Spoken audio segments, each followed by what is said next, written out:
এদিন আমরা দুজন মিলে গেছিলাম স্প্ল্যানেটে।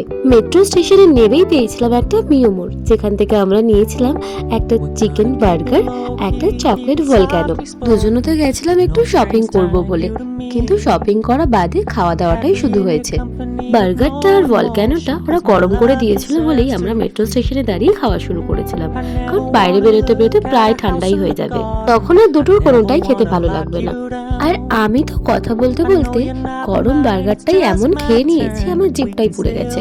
বার্গারটা কিন্তু ভীষণ ফ্রেশ ছিল, আর এর মধ্যে প্রচুর পরিমাণে চিকেন ছিল। বার্গারটা খাওয়ার পরেই কিন্তু ট্রাই করলাম চকলেট ভলক্যানোটা, যেটা কিন্তু আমার একটুও ভালো লাগেনি। চকলেটটা বেশ গরম গরম ছিল, ভালো লাগছিল, কিন্তু ওর মধ্যে যেটুকু কেকের পরিমাণ ছিল ওটা আবার ভালো ছিল না। তারপর তো দুজনে বেরিয়ে একটু ফুচকাও খেয়ে নিয়েছিলাম। ওই যে বললাম না, দুজনে বেরিয়েছিলাম শপিং করতে, কিন্তু কিছুই পছন্দ হয়নি, শুধু পেট পুজোই করেছি। কোথায় খেতে গিয়েছিলাম সেটা ব্র্যান্ডের নাম আর মেনশন করলাম না। আমার মনে একটা বিশাল গভীর প্রশ্ন আছে, এই ব্র্যান্ডটা এত বড় হলো কি করে? এটা বলার একটাই কারণ, এই ব্র্যান্ডের কোনো খাবারই আমার ঠিক পোষায় না। না থাকে খাবারের কোয়ালিটি ভালো, না থাকে খাবারের কোয়ান্টিটি ভালো।